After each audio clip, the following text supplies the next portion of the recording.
Hello student. তো আমরা পড়বো আজকে ক্লাস 11-এর জারণ বিজারণ ক্ষমতা। ঠিক আছে, আমরা যে চ্যাপ্টারটা পড়ছিলাম তার নাম হচ্ছে মৌলসমূহের শ্রেণীবিভাগ এবং ধর্মাবলীর পর্যাবৃত্তি। দেখো, সবার আগে জারণ বিজারণ কি জিনিসটা আমরা জানাই আগে। ঠিক আছে, জারণ হচ্ছে যদি কোনো একটা মৌল একটা ইলেকট্রন ছেড়ে দেয়, মাইনাস ইলেকট্রন মানে একটা ইলেকট্রন বর্জন করলো, ইলেকট্রন বর্জন মানে তার হবে কি জারণ। বিজারণ কি? বিজারণ হচ্ছে কোন একটা মৌল সাপোজ একটা ইলেকট্রন গ্রহণ করলো, তার কি হবে বিজারণ। এইটুকু ভালো করে বোঝো। ঠিক আছে, ইলেকট্রন বর্জন করলে হবে জারণ, আর ইলেকট্রন গ্রহণ করলে হবে বিজারণ। ঠিক আছে, এটা ভালো করে মনে রাখবে। এবার দেখো, কোনো একটা মৌলের ইলেকট্রন গ্রহণের প্রবণতা যত বেশি, মানে তার প্রবণতা ক্ষেত্রে কি হবে, সে নিজে বিজারিত হবে, তাই তো। এর বিজারণ হলো মানে কি, একটা মৌলের ইলেকট্রন গ্রহণের প্রবণতা যত বেশি হবে সে নিজে তত কি হতে চাইবে, বিজারণ মানে কি বিজারিত হতে চাইবে, বিজারিত হওয়ার প্রবণতাও বেশি। মানে ইলেকট্রন গ্রহণের প্রবণতা যত বেশি, আপার অ্যারো মানে কি, যে কোনো জিনিসকে বেশি বোঝাতে আমরা আপার অ্যারো ইউজ করি, আমি কিন্তু এটা আগে বলেছিলাম, তাই তো। যদি ইলেকট্রন গ্রহণের প্রবণতা যদি বেশি হয় তাহলে সে নিজে কি হবে, নিজে বিজারিত হতে চাইবে। এবার কোনো একটা যখন রিয়াকশন হবে, জারণ বিজারণ বিক্রিয়া, সেখানে শুধু বিজারণ হবে না বা বিজারিত হবে না, তাহলে একটা যদি বিজারিত হয় তাহলে অপরটা নিশ্চয় জারিত হবে। মানে সে নিজে যদি বিজারিত হলো, ধরো কোনো একটা মৌল ইলেকট্রন গ্রহণ করলো এবং ইলেকট্রন গ্রহণ করে বিজারিত হলো, তার মানে কি সে অপরকে জারিত করবে। তাহলে অপরকে কি করবে, অপরকে জারিত করবে। এই অপরকে জারিত করার প্রবণতা বেশি। কোনো মৌল ইলেকট্রন গ্রহণের প্রবণতা যত বেশি, তার নিজের বিজারিত হওয়ার প্রবণতা বেশি, আর নিজে যত বেশি বিজারিত হবে সে অপরকে জারিত করবে, তার মানে অপরকে জারিত করার প্রবণতাটাও কিন্তু তার বেশি। এবার যে অপরকে জারিত করবে তার মানে সে নিজে, মানে সেই মৌলটি, ঠিক আছে, সে নিজে অপরকে যা করবে সেটাই, সে নিজে একটা জারক। বোঝা গেল জারক কি? মানে কোনো একটা মৌলের ইলেকট্রন গ্রহণের প্রবণতা যত বেশি হবে সেই মৌল কিন্তু তত শক্তিশালী জারক হবে। ঠিক আছে, বোঝা গেল, তত শক্তিশালী জারক। মানে অপরকে কিন্তু ও জারিত করবে আর নিজে বিজারিত হবে। ক্লিয়ার? ঠিক তার অপোজিট হবে এই ক্ষেত্রে, ঠিক আছে, এই ক্ষেত্রে তার বিপরীত হবে। তো দেখো, এটা কিন্তু গুলিয়ে যাওয়ার সম্ভাবনা স্টুডেন্টের মধ্যে খুব খুব বেশি থাকে। তো তোমরা যে কোনো একটাকে মনে রাখবে তোমাদের সুবিধার জন্য, এবং অপরটাকে তার বিপরীত ভাববে। ঠিক আছে, মানে কোনো একটা মৌলের ইলেকট্রন গ্রহণের প্রবণতা যত বেশি সে তত বেশি বিজারিত হবে, সে যত বেশি বিজারিত হবে অপরকে সে জারিত করবে, আর অপরকে যত বেশি জারিত করবে তত সে নিজে একটা শক্তিশালী জারক হবে। অপরকে যেটা করবে সে তত সেটাই হবে। ঠিক আছে, জারিত করছে বলে ও জারক। ঠিক আছে, ঠিক তেমনি জারণের ক্ষেত্রে তাই হবে। কোনো একটা মৌল কি বললো, ইলেকট্রন বর্জন করবে, তাই তো, ইলেকট্রন ত্যাগ করবে। এবার ইলেকট্রন বর্জন বা ইলেকট্রন ত্যাগ করার প্রবণতা যত বেশি হবে, মানে সে নিজে কি হবে, তার জারিত হবার প্রবণতা বাড়বে। এবার তার জারিত হবার প্রবণতা বাড়বে, তাহলে সে যদি নিজে জারিত হয় তাহলে অপরকে সে কি করবে, অপরকে সে নিশ্চয়ই বিজারিত করবে। আর অপরকে যদি বিজারিত করে তাহলে সে কি নিশ্চয়ই একটা ভালো বিজারক। বোঝা গেল? মানে এর ইলেকট্রন বর্জন করার প্রবণতা, ইলেকট্রন বর্জন করার প্রবণতা যত বেশি, মানে সে নিজে জারিত হবার প্রবণতা বেশি, আর নিজে যত জারিত হবার প্রবণতা বেশি হবে অপরকে কি করবে, অপরকে বিজারিত করবে, অপরকে বিজারিত করবে বেশি। আর অপরকে যত বেশি বিজারিত করবে তার মানে সে ভালো বিজারক। এটুকু পরিষ্কার একদম। মানে আমি বলবো যে তোমরা দুটোই মনে রাখার চেষ্টা করবে না, কারণ দুটো মনে রাখলে হয়তো তোমাদের গোলানোর প্রবলেম থাকতে পারে। তোমরা যদি একটাকে ভালোভাবে মনে রাখো তাহলে আলটিমেট আর একটা কিন্তু চলে আসবে। বোঝা গেছে? যে কোনো একটাকে মনে রাখবে, অপরটা দেখবে আপনা আপনি হয়ে যাবে, কারণ একটার বিপরীত হচ্ছে আর একটা। ঠিক আছে, এটা কিন্তু আরও একবার দেখে নেবে, আমি বারবার বলে দিলাম, যদি না বুঝতে পারো ভিডিওটা আবার দেখবে ব্যাক করে, ঠিক আছে। তো এটা গেল জারণ বিজারণ, জারিত হওয়ার প্রবণতা, কে জারক কে বিজারক, ঠিক আছে। এবার দেখো পরীক্ষায় যেটা পড়ে, সেটা হচ্ছে ধরো কিছু মৌল দিয়ে দিল এবিসিডি, ঠিক আছে, দিয়ে বলবে মৌলগুলির জারণ ক্ষমতার ঊর্ধ্বক্রমে সাজাও, ঠিক আছে, জারণ ক্ষমতা বা জারণ ধর্ম, এই দুটোর মধ্যে দিতে পারে যে জারণ ধর্ম অনুযায়ী সাজাও বা জারণ ক্ষমতার ঊর্ধ্বক্রমে সাজাও। মানে কি, এই জারণ ক্ষমতা জারণ ধর্ম দুটোই কিন্তু একই জিনিস, যেটাই জারণ ক্ষমতা সেটাই জারণ ধর্ম, বা এটাকে আমরা বলতে পারি সে কি হবে, এখানে বিজারিত হওয়ার প্রবণতা কিন্তু বাড়বে, ঠিক আছে, বিজারিত হওয়ার প্রবণতা, এটাই কিন্তু সেটাই বলছে বিজারিত হওয়ার প্রবণতা, বোঝা গেল, এটা হচ্ছে বিজারিত হওয়ার প্রবণতা। এই যে তিনটে আমি ওয়ার্ড লিখলাম, যে তিনটে বাক্য মানে শব্দ লিখলাম, এই তিনটে শব্দ কিন্তু একই জিনিস, ঠিক আছে, এই যে তিনটে ওয়ার্ড লিখলাম, তিনটে ওয়ার্ডে কিন্তু সেম একই জিনিস বোঝাচ্ছে, যেটাই জারণ ক্ষমতা সেটাই জারণ ধর্ম সেটাই বিজারিত হওয়ার প্রবণতা, ওকে। এবার যদি তোমার বলে বিজারণ ক্ষমতা বা বিজারণ ধর্ম বা জারিত হওয়ার প্রবণতা, সেটাও কিন্তু সেই একই জিনিস হবে, ঠিক আছে, মানে জারণ ক্ষমতা জারণ ধর্ম বিজারিত হওয়ার প্রবণতা যেমন সেম, ঠিক তেমনি বিজারণ ক্ষমতা বিজারণ ধর্ম এবং জারিত হওয়ার প্রবণতা এই তিনটাও কিন্তু সেম, ঠিক আছে, যে কোনো একটা মনে রাখবে, অপরটা আপনা আপনি কিন্তু হয়ে যাবে, ঠিক আছে। এবার আমরা পড়বো যে পর্যায় সারণীতে জারণ বিজারণ কিভাবে পরিবর্তিত হয়, ঠিক আছে, বা জারণ ক্ষমতা জারণ ধর্ম কি পরিবর্তিত হয়। দেখো সাপোজ ধরো কোনো একটা পর্যায় বরাবর যাব, ঠিক আছে, প্রথমে আমরা যাব পর্যায় বরাবর, ঠিক আছে, তো পর্যায় বরাবর কিভাবে পরিবর্তিত হয়, দেখো পর্যায় বরাবর, তাহলে আমরা কি যাব, বাম দিক থেকে ডান দিকে, তাই তো, মানে লেফট টু রাইট। দেখো যত আমরা কোনো একটা পর্যায় বরাবর বাম দিক থেকে ডান দিকে যাব, তত কি হবে, পরমাণু ক্রমাঙ্ক বাড়বে, পরমাণু ক্রমাঙ্ক যত বাড়বে তত কি হবে, পরমাণু ক্রমাঙ্ক বাড়ছে মানে নিউক্লিয়ার চার্জ বাড়ছে, কারণ প্রোটন সংখ্যা বাড়ছে, প্রোটন সংখ্যা যত বৃদ্ধি পাবে, প্রোটন বাড়ছে, প্রোটন বৃদ্ধি হলে নিউক্লিয়ার চার্জ বৃদ্ধি পাবে, নিউক্লিয়ার চার্জ বৃদ্ধি পাবে। এবার নিউক্লিয়ার চার্জ যত বৃদ্ধি হবে সে কি হবে, তত বাইরের কক্ষের ইলেকট্রনটাকে সে বেশি বেশি করে টানবে, বাইরের কক্ষে বেশি করে টানলে কি হবে, সেই ইলেকট্রন ছাড়তে চাইবে না, তাই তো। এবার ইলেকট্রন ছাড়তে চাইবে না মানে কি, সে ইলেকট্রন নিতে চাইবে, মানে ইলেকট্রন নেওয়ার টেন্ডেন্সি, ইলেকট্রন গ্রহণ করতে চাইবে সে। এবার ইলেকট্রন গ্রহণের প্রবণতা যত বাড়বে তত কি হবে, তার বিজারণ ধর্ম বাড়বে, তাই তো, মানে নিজে কি হবে, বিজারিত হবে, মানে তত নিজে বিজারিত হবে, বা বিজারণ ধর্ম বলতে পারো, বিজারণ ধর্ম বাড়বে, নিজে বিজারিত হবে বা বিজারিত হওয়ার প্রবণতাটা কিন্তু বাড়বে, ঠিক আছে। এটুকু বোঝা গেল কি বললাম, যত আমরা বাম দিকে থেকে ডান দিকে যাব তত কি হয়, পরমাণু ক্রমাঙ্ক বাড়ে, আর পরমাণু ক্রমাঙ্ক বাড়ার সাথে সাথে কি হয়, প্রোটন সংখ্যা বাড়ে, ইলেকট্রন সংখ্যাও বাড়ে। এবার প্রোটন সংখ্যা যত বাড়বে ইলেকট্রনের প্রতি তার নিউক্লিয়াস চার্জ বাড়বে, ইলেকট্রনকে তত বেশি করে আকর্ষণ করে ধরে রাখবে, ইলেকট্রন সে ছাড়তে চাইবে না, ইলেকট্রন ছাড়তে চাইবে না মানে কি, ইলেকট্রন সে ত্যাগ করবে না, মানে ইলেকট্রন গ্রহণ করতে চাইবে। কারণ দেখো যত আমরা বাঁ দিক থেকে ডান দিকে যাবো তত ইলেকট্রন গ্রহণ করলে সে আবার কি হবে, তার কিন্তু আবার নিষ্ক্রিয় গ্যাসের মতো সুস্থিত ইলেকট্রন বিন্যাস হবে। এবার এটাও আমরা আরেকটা কারণ হিসেবে বলতে পারি, যেহেতু তারা ডান দিকে যে মৌলগুলো থাকছে তারা কি করে, ইলেকট্রন গ্রহণের প্রবণতা বাড়ে, কারণ ইলেকট্রন গ্রহণ করলে তারা নিকটতম নিষ্ক্রিয় গ্যাসের মৌলের ইলেকট্রন বিন্যাস লাভ করতে পারে, যেটা কিনা অনেকটা সুস্থিত, সেই জন্য তারা কি হবে, ইলেকট্রন গ্রহণের প্রবণতা বাড়বে। আর ইলেকট্রন গ্রহণের প্রবণতা বাড়লে মানে কি, সে নিজে বিজারিত হওয়ার প্রবণতাটা বাড়বে এবং জারণ ক্ষমতা বৃদ্ধি পাবে, মানে অপরকে সে কি করবে, অপরকে জারিত করবে, অপরকে কি করবে, অপরকে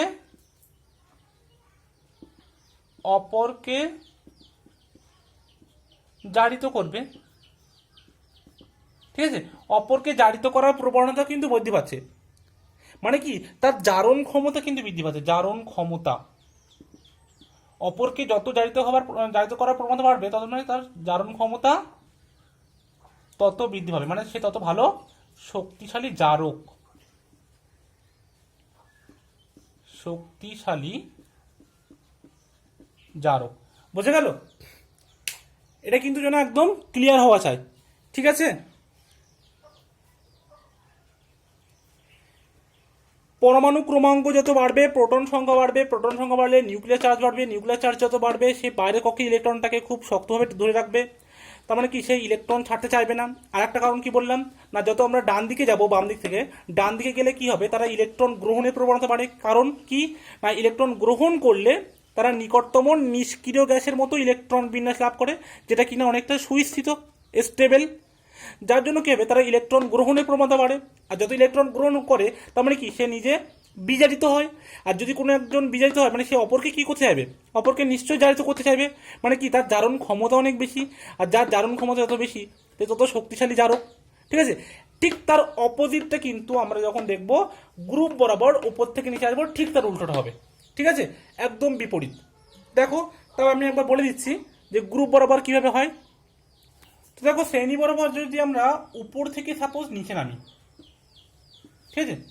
সাপোজ ধর আমি ধরলাম ফ্লোরিন, ক্লোরিন, ব্রোমিন, আয়োডিন, মানে এরা হচ্ছে গ্রুপ 70, ঠিক আছে? 17 নম্বর শ্রেণী। তাহলে কি হয়, উপর থেকে যত আমরা নিচে যাব তত কি হবে, তত তাদের কিন্তু সাইজটা বাড়ে, ঠিক আছে? মানে পরমাণুর আকারটা কি হয়, পরমাণুর আকার বৃদ্ধি পায়, তাই তো? এবার পরমাণুর আকার যত বৃদ্ধি পাবে তত কি হবে, যে বাইরের কক্ষে যে ইলেকট্রনটা আছে সে তো নিউক্লিয়াস থেকে অনেকটাই দূরে। এবার ইলেকট্রনটা যখন দূরে থাকবে মানে কি, সেটাকে কিন্তু সে ইজিলি ছাড়তে চাইবে, তার প্রতি কিন্তু তার আকর্ষণটা অনেকটাই কম, কারণ সেই নিউক্লিয়াস থেকে অনেক দূরে, মানে ইলেকট্রন বর্জনের প্রবণতা কিন্তু অনেকটাই বেশি। ইলেকট্রন বর্জনের প্রবণতা বেশি। এবার ইলেকট্রন বর্জন যত করবে তার মানে কি সে নিশ্চয়ই জারিত হবে। ইলেকট্রন বর্জন মানে কি, জারণ, মানে কি এ নিজে জারিত হওয়ার প্রবণতা কি হবে, জারিত হওয়ার প্রবণতা অনেক বেশি। এবার যদি নিজে জারিত হয় তার মানে অপরকে কি করবে, অপরকে বিজারিত করবে, তাই তো? অপরকে বিজারিত করবে। আর অপরকে বিজারিত করা মানে কি, একটা শক্তিশালী বিজারক, ঠিক আছে? শক্তিশালী বিজারক, বোঝা গেল? মানে কি এর বিজারণ ক্ষমতা বা বিজারণ ধর্ম বেশি, ঠিক আছে? যেটাই বলো, এর বিজারণ ক্ষমতা বা বিজারণ ধর্ম দুটোই সেম জিনিস, বেশি, ঠিক আছে? তার মানে কি আমরা যদি ওপর থেকে নিচে যাই এবং এদের যদি বিজারণ ক্ষমতাটা দেখি, তার মানে কি ওপর থেকে নিচে গেলে বিজারণ ক্ষমতা বৃদ্ধি পাচ্ছে, মানে ফ্লোরিনের সব থেকে কম বিজারণ ক্ষমতা, তারপরে ক্লোরিন, তারপরে ব্রোমিন, তারপর আয়োডিন, বোঝা গেল? ওপর থেকে যত আমরা নিচের দিকে যাবো তাতে বিজারণ ক্ষমতা তো বাড়ছে, এই জন্য আয়োডিনের সব থেকে বিজারণ ক্ষমতা বেশি, বোঝা গেল? বা যদি আমরা সাপোজ ধরি beryllium, magnesium, calcium, strontium, barium, তাহলে কি হচ্ছে, এটা হচ্ছে সেকেন্ড গ্রুপ আছে, তাহলে এদিক থেকে আমরা এদিকে যত যাবো গ্রুপ বরাবর নিচের দিকে যাবো তত বিজারণ ক্ষমতা বাড়বে। এটা কিসের অর্ডার, না বিজারণ ক্ষমতার অর্ডার, তাই তো? যদি জারণ ক্ষমতা বলি তাহলে জারণ ক্ষমতা ঠিক তার উল্টো হবে, বুঝে গেল? এগুলো সব গ্রেটার দ্যান হয়ে যাবে, মানে ফ্লোরিনের তখন সব থেকে বেশি হবে, মানে বিজারণ ক্ষমতার উল্টোটা হচ্ছে জারণ ক্ষমতা, বুঝে গেল?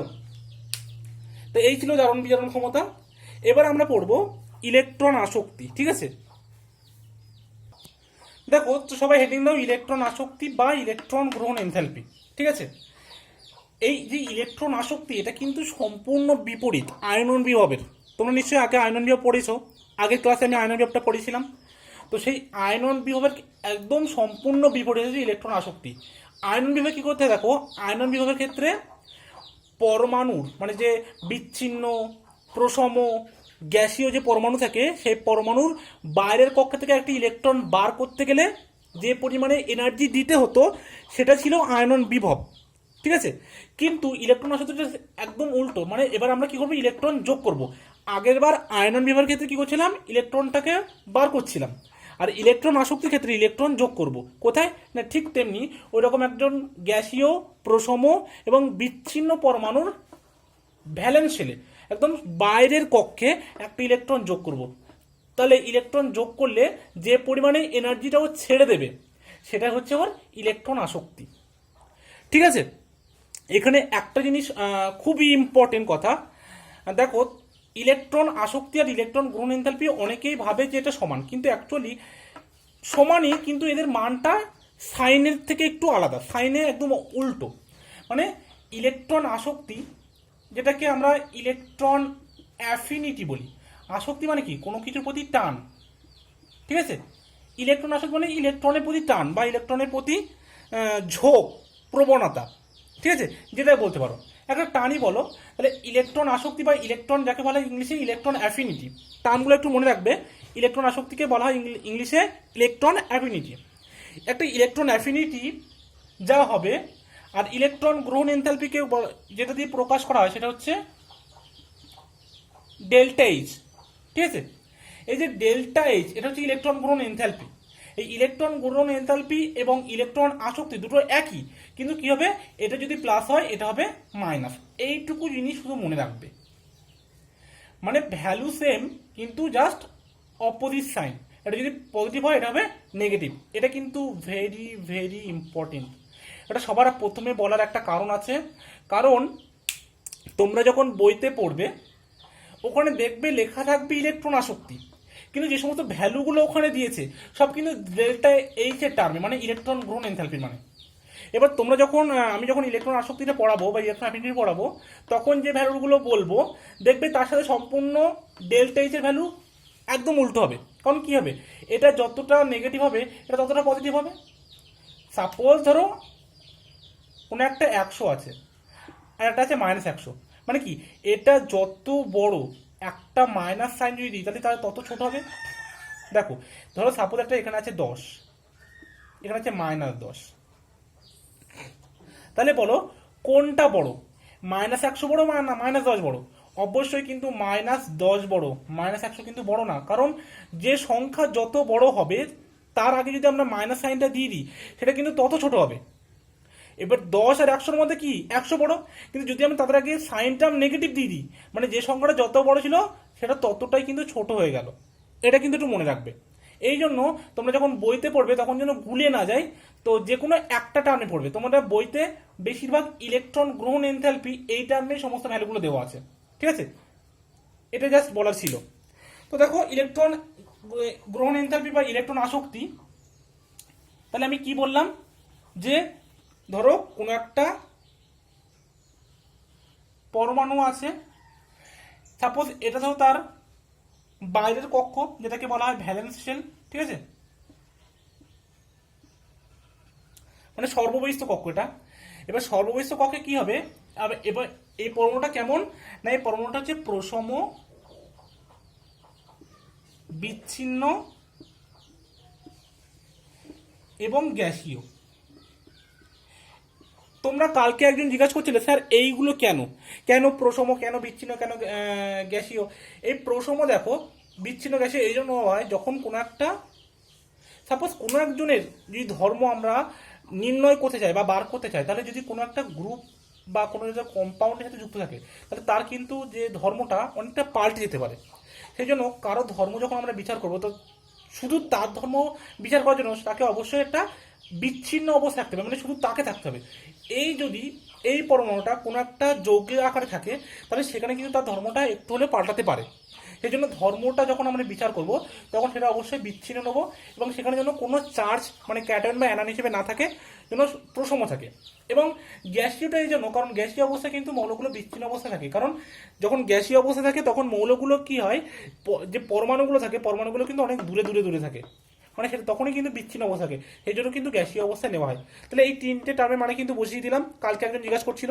ঠিক আছে, এবার কি হবে, এখানে আমরা কি করব, এই যে সর্বস্থ কক্ষপথ আছে এই সর্বস্থ কক্ষপথে একটা ইলেকট্রন আমরা যোগ করব। এবার ইলেকট্রন যোগ করলে কি হবে, এখান থেকে একটা ও এনার্জি ছেড়ে দেবে। ঠিক আছে, শক্তি নির্গত করবে। আয়রন বিমের ক্ষেত্রে কি হচ্ছিল, একটা ইলেকট্রন আমরা বার করতে যাচ্ছিলাম, ফলে আমাদেরকে শক্তি দিতে হচ্ছিল।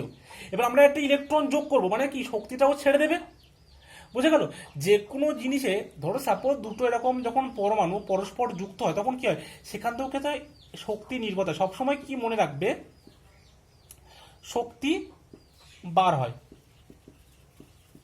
এটা যে দুটো পরমাণু যখন জুড়ে যাবে তখন তাদের মধ্যে যে শক্তি ছিল সেটা থেকে একটু কম হবে, যার ফলে তারা কিন্তু অনেকটা সুস্থিত হয়, স্টেবল হয়। ঠিক আছে? সবসময় যখন কোনো কিছু জুড়ে যায় তখন কিন্তু কি হয়, শক্তি সবসময় নির্গত হয়। ঠিক আছে? এটা মনে রাখবে। এবার দেখো, এটা যে সবসময় শক্তি নির্গত করবে এরকমও না। যে ইলেকট্রনের প্রতি যার টান বেশি, যে সমস্ত পরমাণুর ইলেকট্রনের প্রতি যত টান বেশি সে তত বেশি শক্তি নির্গত করবে। কিন্তু যার ইলেকট্রনের প্রতি টান নেই, যার ইলেকট্রনের প্রতি কোনো টান নেই, তারা কি শক্তি নির্গত করতে চাইবে? নিশ্চয়ই করতে চাইবে না। ঠিক আছে? মানে যেমন ধরো নিষ্ক্রিয় যে গ্যাস মৌলগুলো, তাদের তো অলরেডি তারা স্টেবল ইলেকট্রনিক কনফিগারেশন, তাদের তো ইলেকট্রন বিন্যাসটা অনেকটা সুস্থিত। তাহলে সেখানে তো ইলেকট্রন গ্রহণ বা বর্জন তারা করতে চাইবে না, মানে তাদের কি, তারা শক্তি নির্গত করতে চাইবে না। সেখানে ইলেকট্রন আসক্তির মানটা কত হবে, 0 বা অনেক কম। বুঝে গেল? তো এটা কিন্তু মৌলের উপর ডিপেন্ড করে যে মৌলটা কেমন ধরনের মৌল। ঠিক আছে? তাহলে এটা বোঝা গেল। তাহলে কোনো একটা প্রসম বিচ্ছিন্ন গ্যাসীয় পরমাণুর সর্ববহিস্থ কক্ষপথে একটা ইলেকট্রন যোগ করলে যে পরিমাণে শক্তি নির্গত হবে সেটাই কিন্তু আমাদের ইলেকট্রন আসক্তি। ঠিক আছে? সাপোজ ধরো এটা হবার ফলে, দেখো সাপোজ ধরো এটা মুছে দিলাম, দেখো একটা আছে এক্স। ঠিক আছে? এবার এখানে কি করলাম, একটা ইলেকট্রন আমি যোগ করলাম। যোগ করার ফলে কি হবে, এটা একটা অ্যানায়ন তৈরি হবে, তাই তো? এবার অ্যানায়ন তৈরি হওয়ার ফলে কি বললাম, যদি কিনা এর ইলেকট্রনের প্রতি আসক্তি থাকে বা টান থাকে তাহলে সে একটা নিশ্চয় শক্তি বর্জন করবে। সাপোজ ধরো এটা আমি ধরলাম 100 জুল। মানে কি 100 জুলটা মানে কি, এটা কিন্তু যে ইলেকট্রন যে অ্যাফিনিটি সেটা হচ্ছে 100 ইলেকট্রন ভোল্ট। এটা অবশ্যই পজিটিভ, মানে শক্তি যদি নির্গত হয় তাহলে ইলেকট্রন অ্যাফিনিটি সবসময় পজিটিভ হবে। কারণ এখানে কি, এখানে অ্যাকচুয়ালি আমরা ইলেকট্রন দিচ্ছি তাহলে আমার শক্তিটা ছাড়ছে, সেটা তো ইলেকট্রন আসক্তি, এবং সেটা সবসময় তাহলে পজিটিভ হবে। এবার যদি কোনো একটা এনার্জি আমাদেরকে দিতে হয় তাহলে সেটা ওই যেটার ক্ষেত্রে আমরা পড়েছিলাম তখন ওটা নেগেটিভ হবে। তাহলে ইলেকট্রন অ্যাফিনিটি যদি 100 ইলেকট্রন ভোল্ট হয়, কারণ এদের যে ইউনিট, ঠিক আছে, ইলেকট্রন আসক্তির যে এককটা হচ্ছে ইলেকট্রন ভোল্ট পার অ্যাটম। ঠিক আছে? প্রতি পরমাণুতে কত ইলেকট্রন ভোল্ট, সেটা হচ্ছে ইউনিট। বা যদি আমরা দেখি আর একটা ইউনিট আছে কিলো জুল পার মোল বা কিলো ক্যালোরি পার মোল। ঠিক আছে? তো এটাই নর্মালি ইউজ করা হয় ইলেকট্রন ভোল্ট পার অ্যাটম, বা কোথাও কোথাও কিলো জুল পার মোলে ইউজ করা হয়। ঠিক আছে? তাহলে এই বললাম কি, ইলেকট্রন অ্যাফিনিটি যদি পজিটিভ হয় তাহলে যে ইলেকট্রন গ্রহণ এনথ্যালপি ডেল এইচ, এটা কি হবে, -100 হবে। বুঝে গেল? মানে ইলেকট্রন অ্যাফিনিটি যা হবে, ইলেকট্রন গ্রহণ এনথ্যালপি তার সবসময় উল্টোটা হবে। ঠিক আছে? মানে ভ্যালু সেম থাকবে কিন্তু সাইনটা চেঞ্জ হয়ে যাবে। Value same but sign change. ঠিক আছে? সংখ্যাটা একই কিন্তু এতে যে চিহ্ন প্লাস আর এটা মাইনাস। বোঝা গেছে? ডেল্টা ইজ যেটা হবে তার আগে মাইনাস ইলেকট্রন অ্যাফিনিটি, এটা তো আমি একটু আগেই বললাম। ঠিক আছে?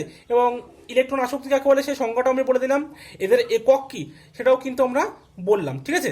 এবার দেখো এই শক্তি কে কত বেশি পরিমাণে ছাড়বে সেটা কার উপর নির্ভর করবে, সেটা নির্ভর করবে যে মৌলটা নেওয়া হয়েছে সেই মৌলটা কত পরিমাণে ইলেকট্রনটাকে চাইছে। যে যত বেশি যার দরকার সে তত বেশি শক্তিটাকে দিতে হবে। দেখো একটা ভালো এক্সাম্পল দিচ্ছি। ঠিক আছে? সাপোজ তুমি একটা দেখো, ধরো সোডিয়াম আছে আর ধরো ফ্লোরিন আছে আর ধরো নিয়ন আছে। এখানে তুমি বলো কার ইলেকট্রন সব থেকে বেশি দরকার, কার ইলেকট্রনের চাহিদা সব থেকে বেশি।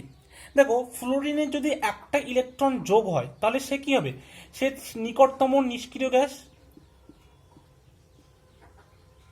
নোবেল গ্যাসের ইলেকট্রনিক কনফিগারেশন হবে, নিষ্ক্রিয় গ্যাসের ইলেকট্রন বিন্যাস লাভ করবে, যেটা অনেক সুস্থ। মানে কি এর কিন্তু সব থেকে বেশি দরকার ইলেকট্রনটা, মানে এর কিন্তু ইলেকট্রনের প্রতি টান সব থেকে বেশি। যার ফলে কি হবে, যে এর যে ইলেকট্রন অ্যাফিনিটি হবে এটা হচ্ছে হাইলি পজিটিভ। ঠিক আছে, অনেক বেশি ইলেকট্রন অ্যাফিনিটি। ঠিক আছে, সোডিয়ামের ক্ষেত্রে কি, সোডিয়ামের ক্ষেত্রে দেখো যেহেতু মেটাল, এর ইলেকট্রনের চাহিদা কিন্তু অনেকটাই কম। ঠিক আছে, এইবার কি হয়, এই ইলেকট্রন নেওয়ার প্রবণতা অনেক কম, এবং ইলেকট্রন নেওয়ার প্রবণতা যেহেতু কম, তাহলে এর যে ইলেকট্রন অ্যাফিনিটি হবে সেটা কিন্তু অনেক কম। ঠিক আছে, অনেকটাই কম। আর নিষ্ক্রিয় যে গ্যাস, এগুলো তো ইলেকট্রন ছাড়তে বা নিতে কোনো কিছু চায় না, তাই জন্য এদের ইলেকট্রন অ্যাফিনিটি কি হবে, সবসময় জিরো। ঠিক আছে, মানে এদের তো ইলেকট্রন নেওয়ার প্রবণতা এত জিরো বা নেগেটিভ বলতে পারো, ইলেকট্রন অ্যাফিনিটি জিরো বা নেগেটিভ, এদের ক্ষেত্রেও সেরকমই জিরো বা নেগেটিভের কাছাকাছি হয়। ঠিক আছে, কিন্তু নিষ্ক্রিয় যত মৌল আছে বা নিষ্ক্রিয় গ্যাস যেসব মৌল আছে, তাদের কিন্তু ইলেকট্রন অ্যাফিনিটি সবসময় নেগেটিভ হবে। এবার দেখবে তোমরা যখন বইতে দেখবে, এটা বইতে কি দেখবে না, সব ডেল্টা এইচ এর টার্মে দেওয়া আছে, এবং ডেল্টা এইচ এর টার্মে যখন দেখবে এর ইলেকট্রন অ্যাফিনিটি আমি বললাম সব থেকে পজিটিভ, হাইলি পজিটিভ, তাহলে দেখবে এদের ইলেকট্রন অ্যাফিনিটি ডেল এইচ আকারে যখন দেখবে তখন দেখবে নেগেটিভ দেওয়া আছে, হাইলি নেগেটিভ। ঠিক আছে, এরকম একটা দেখবে। এবার দেখো তাহলে আমি কি বললাম, যে ইলেকট্রন অ্যাফিনিটি যদি পজিটিভ হয় তাহলে ডেল্টা এইচ এর যে ভ্যালু ইলেকট্রন গ্রহণ এনথালপি, তার মানে নেগেটিভ হবে, মানে সাইনটা উল্টাবে, ভ্যালু সেম থাকবে। ঠিক আছে, ভ্যালুটা এখানে যে সংখ্যা থাকবে আর এখানে যে সংখ্যা থাকবে সেটা সেম, কিন্তু এদের সাইনটা আলাদা হয়ে যাবে। এইটা নিয়ে জন্য কেউ কোনো কনফিউশন করো না। ঠিক আছে, বইতে যে মানগুলো দেওয়া আছে সবগুলো কিন্তু ডেল এইচ ইলেকট্রন গ্রহণ এনথালপির মান হিসেবে দেওয়া আছে, ইলেকট্রন অ্যাফিনিটির হিসেবে কিন্তু দেওয়া নেই। এটা নিয়ে কিন্তু কোনো রকম কনফিউশন হওয়ার দরকার নেই। তো আমি বলবো তোমাদেরকে যে কোনো একটা মনে রাখবে, ইলেকট্রন অ্যাফিনিটি বা ডেল এইচ ইলেকট্রন গ্রহণ এনথালপি, এবং অপরটা তার জাস্ট অপোজিট সাইন হবে। ঠিক আছে, তার বিপরীত সাইন হলে একদম কোনো আর সমস্যা থাকবে না। এটা হচ্ছে কথা ছিল। ঠিক আছে, তো এটা গেল ইলেকট্রন আসক্তির সংজ্ঞা এবং বিভিন্ন উদাহরণ, কিভাবে কি পরিবর্তিত হয়, কার ইলেকট্রন অ্যাফিনিটি বেশি কার কম। ঠিক আছে, এবার আমরা পড়বো যে যদি কোনো একটা ইলেকট্রন আসক্তি, যেমন আমরা পড়ছিলাম প্রথম EA1 EA2, ঠিক আছে, যেমন আয়নাশনের ক্ষেত্রে কি বলছিলাম I1 I2, ঠিক আছে, ঠিক তেমনি কিন্তু এদের ক্ষেত্রেও ইলেকট্রন অ্যাফিনিটি 1 ইলেকট্রন অ্যাফিনিটি 2 এরকম হয়। মানে আমি বলতে চাইছি ধরো এক্স, তো ধরো এটা একটা নিউট্রাল পরমাণু, তো এখানে যদি আমরা একটা ইলেকট্রন যোগ করি তাহলে কি হবে, অ্যানায়ন তৈরি হলো, এবং তারপরে কি হবে, তার যে ইলেকট্রন অ্যাফিনিটি সেটা ধরলাম আমি EA1। ঠিক আছে, EA1, এবং এটা ধরো পজিটিভ, সাপোজ আমি ধরলাম পজিটিভ, কারণ আমি ধরে নিচ্ছি যে এটার ইলেকট্রনের চাহিদা আছে, সেই জন্য এটা পজিটিভ হলো ইলেকট্রন অ্যাফিনিটি। এবার এই এক্স মাইনাস যখন থাকবে তখন যদি আমরা আবার একটা ইলেকট্রন এখানে অ্যাড করি তাহলে কি হবে, অলরেডি এখানে মাইনাস আছে, এই মাইনাস আর ইলেকট্রন যেহেতু চার্জ মাইনাস, তাহলে কি হবে, দুজনের মধ্যে ডিপালশন হবে, মানে এই ইলেকট্রনটা এখানে আর এই অ্যাটম বা এই যে অ্যানায়ন এয়ার নিতে চাইবে না, কারণ অলরেডি এখানে চার্জ আছে। আবার এই নেগেটিভ চার্জ দুজনের মধ্যে কি হবে, একটা বিকর্ষণ হবে, যেহেতু দুজনের একই চার্জ, আমরা জানি সমপরিমাণ চার্জ এক অপরকে বিকর্ষণ করে। এই বিকর্ষণ করার জন্য কি হবে, এখানে কিন্তু ইলেকট্রনটাও নিতে চাইবে না। এবার ইলেকট্রন যদি নিতে না চায় তাহলে আমাদের কি সেক্ষেত্রে কি করতে হবে, সেক্ষেত্রে কিন্তু আমাদেরকে এনার্জিটা দিতে হবে, সেই জন্য এটা আবার নেগেটিভ হবে। ঠিক আছে, এবং এটা কিন্তু সব সময়, এটা পজিটিভ হোক আর নেগেটিভ হোক, দ্বিতীয় যে ইলেকট্রন আসক্তির মান সেটা কিন্তু সবসময়ই নেগেটিভ হবে। ঠিক আছে, আর একটা জিনিস মনে রাখবে, এই যে দ্বিতীয় ইলেকট্রন আসক্তির মান, এটা কিন্তু প্রথম ইলেকট্রন আসক্তির মান থেকে অনেকটাই বেশি হবে। সাপোজ ধরো আর একটু বললো, ধরো আবার X2 মাইনাস, এখানে আবার একটা ইলেকট্রন যোগ করলাম, তাহলে হলো X3 মাইনাস, সেখানে হলো EA3, মানে কি এখানে আরো বেশি পরিমাণে আমাকে এনার্জি দিতে হবে, মানে এটা নেগেটিভ হবে। এইবার যদি এই EA1 EA2 EA3 আমাদের টোটাল বার করতে বলে, তাহলে EA1 plus EA2 plus EA3, তাহলে এদের টোটাল মানটা কি হবে, এদের কিন্তু টোটাল মানটা সবসময় নেগেটিভ হবে। বা যদি EA1 প্লাস EA2 এটাও বার করতে বলতে, এটাও কিন্তু নেগেটিভ হবে, এটা কিন্তু সব সময়, ঠিক আছে, অলওয়েজ নেগেটিভ হবে, কারণ দ্বিতীয় যে ইলেকট্রনের আসক্তি এর মানটা অনেকটাই বেশি, অনেক বেশি নেগেটিভ, যার জন্য ওভারঅল যে মানটা হবে সেটা সবসময় কিন্তু নেগেটিভ হবে। কেন, বোঝা গেছে?